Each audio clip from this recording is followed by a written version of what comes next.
Hello guys and welcome to my channel unfiltered Anushka and स्वागत है आप सबका मेरे चैनल में। और आज मैं परफॉर्म कर रही हूँ date 14 of my 30 days challenge, जिसके टोटल 3 सेगमेंट्स हैं। और सबसे पहला सेगमेंट जो है वो है फिटनेस कंटेंट डालने का। एंड आज के दिन मैंने परफॉर्म किया था बैक एंड बाइसेप्स की एक्सरसाइजेस, जिसको अब मैं एक वीडियो फॉर्म में आपको शो कर दूँगी। Hello guys, welcome to day 14 of my 30 days fitness challenge, जहां की स्टार्ट मैंने wrist rotation and ankle rotation से करी, जिसको मैंने 50 टाइम्स ईच किया।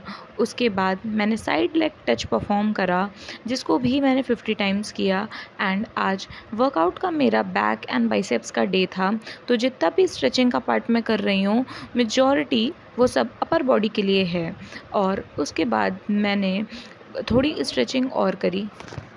फिर एक स्ट्रेचिंग मैंने लेग के लिए भी करी, जिसमें मैंने बोथ लेग से ये एक्सरसाइज परफॉर्म करी।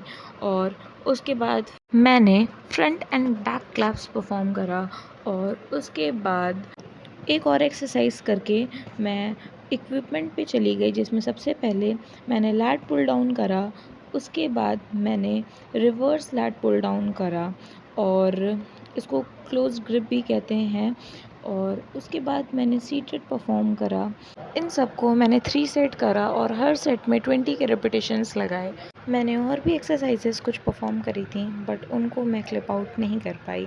और बाइसेप में मैंने बार से 20 केजी की एक ही ये एक्सरसाइज परफॉर्म करी थी। और उसके बाद मैंने ट्रेडमिल करा 15 मिनट्स। उसके बाद साइकिलिंग करा। Thank you for watching, bye bye. तो कैसा लगा आपको मेरा फिटनेस जर्नी का कंटेंट? और इसी के साथ आगे बढ़ते हैं हमारे नेक्स्ट सेगमेंट के थ्रू, जो कि है what I eat in a day का सेगमेंट। आज के दिन में मैंने जो कुछ भी खाया उन सबको भी मैं क्लिप के फॉर्म में आपको शेयर कर दूंगी। Welcome to my what I eat in a day series, जहाँ की स्टार्ट मैंने कुकम्बर खा के की, देन में भी का लड्डू खाया।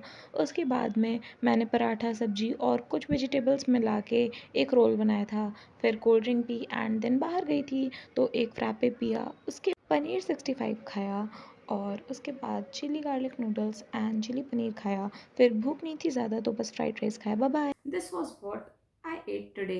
एंड आगे बढ़ते हैं हमारे नेक्स्ट सेगमेंट की तरफ, जो कि मेरा सबसे इंटरेस्टिंग पार्ट है, या कह लीजिए जो कि मुझको सबसे ज़्यादा पसंद है। वो है बुक रीडिंग का कंटेंट। एंड जैसा कि सबको पता है, मैं पढ़ रही हूँ the power of subconscious mind. और आज मैंने सीखा जो कुछ भी वो इंटर रिलेटेड है हमारी येस्टरडे की लर्निंग से। उसमें हमको ये बताते हैं ऑथर कि जो भी हमारा सबकॉन्शियस माइंड होता है, जो भी बॉडी के प्रोसेसेस होते हैं, उसमें इन्वॉल्व होता है। तो आज ऑथर हमको ये बताते हैं कि जितने भी बॉडी के प्रोसेस होते हैं जिसमें सबकॉन्शियस माइंड इन्वॉल्व होता है, उसको हील करने की पावर, रीस्टोर करने की पावर, और अगर कभी भी उसको कुछ डैमेज हो गया है उसको वापस से रिलिव करने की पावर होती है हमारे सबकॉन्शियस माइंड को। इसमें किसी भी एक्सटर्नल हैपनिंग की रिक्वायरमेंट नहीं होती है, या किसी भी एक्सटर्नल फोर्स की रिक्वायरमेंट नहीं होती है। हमारा सबकॉन्शियस माइंड उसको ऑटोमेटिकली प्रोसेस कर लेता है। बस चीज़ इसमें ये रहनी चाहिए कि हमारा जो कॉन्शियस माइंड होता है उसको पता नहीं होना चाहिए कि हमारी बॉडी को क्या हार्म हुआ है। फॉर एग्जाम्पल ऑथर हमको बताते हैं, अगर कभी भी थोड़ी सी क्वांटिटी में हमको, अगर हमने किसी भी पॉइजनस चीज़ का कंजम्पशन कर लिया है और हमारे कॉन्शियस माइंड को नहीं पता है कि जो चीज़ हमने कंज्यूम करी वो थोड़ी सी पॉइजनस थी, तो उस सिचुएशन में हमारा सबकॉन्शियस माइंड उसको एक नॉर्मल फूड की तरह एक्सेप्ट कर लेगा और खा लेगा, और जिससे बॉडी में कोई भी एडवर्स इम्पैक्ट नहीं आएगा।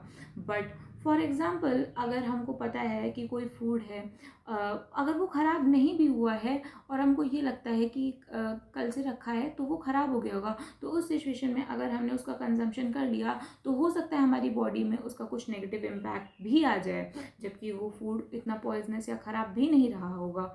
ऑथर हमको बताते हैं, अगर हमको कोई भी सिचुएशन में, हम किसी भी प्रॉब्लम में फंसे हैं, तो उससे निकलने का एक तरीका है, उस प्रॉब्लम से बाहर निकलने का। वो ये होता है कि हमको सब कुछ लेट गो कर देना है और सिंपली एक जगह बैठ के रिलैक्स करके अपने कॉन्शियस माइंड को इंस्ट्रक्शंस देने हैं कि क्या हो रहा है और हम उस सिचुएशन में क्या क्या चाहते हैं अपनी लाइफ में कि हो। और हमारा सबकॉन्शियस माइंड फिर खुद से ही सब कुछ प्रोसेस कर लेगा और हमारे सबकॉन्शियस माइंड को वो इंस्ट्रक्शन देगा कि उन चीज़ों को रियलिटी में लेकर आइए, और वो सब चीज़ें फिर रियलिटी में हो भी जाएंगी। इसलिए ही ऑथर हमको ये सजेस्ट करते हैं कि हमेशा हमको अपने कॉन्शियस माइंड को एक पॉजिटिव, क्लियर और क्लीन थॉट्स ही देने चाहिए, जो जो होते हैं वो हमारे शेयर होते हैं सबकॉन्शियस माइंड को, और सबकॉन्शियस माइंड उसी रिपीटेटिव थॉट्स के ज़रिए उन सब इंफॉर्मेशन को इन रियलिटी लेकर आ जाता है। और हमको बताते हैं कि जो सबकॉन्शियस माइंड होता है वो वर्क करता है किसी बिलीफ सिस्टम के थ्रू या किसी थॉट सिस्टम के थ्रू, जो कि इम्पोज होती हैं किसी भी इंडिविजुअल पर उसके कॉन्शियस माइंड के ही वजह से। और ये सब कुछ एक तरीके से होता है जिन भी स्टीरियोटाइप्स को कोई भी इंडिविजुअल फॉलो करता है, अगर वो पॉजिटिव हों तो लाइफ में पॉजिटिव इम्प्लीकेशंस हो जाएंगे या पॉजिटिव इन्फॉर्मेशंस आ जाएंगे, बट अगर वो थॉट नेगेटिव होते हैं तो लाइफ में नेगेटिव या एडवर्स इम्पैक्ट भी आता है, जो कि रिफ्लेक्ट करता है फियर के थ्रू, मिजरी के थ्रू या एंग्जाइटी के through. This was what I learn today. And जैसा कि आपको पता है कि मैंने डे 1 की ही स्टार्ट पे बनाया था एक चार्ट, जिसमें मैं हर डे कट कर देती थी जो भी मेरे टास्क पूरे कंप्लीट हो जाते थे। एंड आज 14 अप्रैल है, एंड बिफोर 14 अप्रैल मैंने जितने भी डेज थे सबके टास्क पूरे कंप्लीट करे हैं। अगर आप बहुत ध्यान से देखेंगे तो सारे में क्रॉस है, बट जो 7th है उसमें पूरा पोर्शन कट नहीं है, क्योंकि इस दिन जो भी बुक रीडिंग का चैलेंज हुआ था मैं उसको पूरा तरीके से परफॉर्म नहीं कर पाई थी। एंड मैं आप सबके संग ट्रांसपेरेंट रहती हूँ, तो मैंने ट्रू चीज़ें ही इसमें करी हैं। तो आज 14th डे है एंड आज के मैंने सारे सेगमेंट अच्छे से परफॉर्म कर लिए हैं, तो मैं 14 को भी कट कर देती हूँ। ये देखिए मैंने कट कर दिया है अब 14 को भी, और आगे बढ़ूँगी मैं कल 15th डे के चैलेंज के साथ में।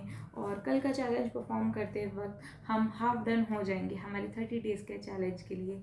जिन लोगों ने मुझे सपोर्ट किया मेरी जर्नी में, इसमें थैंक यू सो मच, और मैं एक्सपेक्ट करूँगी कि आप लोग मुझे आगे भी सपोर्ट करते रहें ऐसे ही। Thank you for watching, bye bye, take care.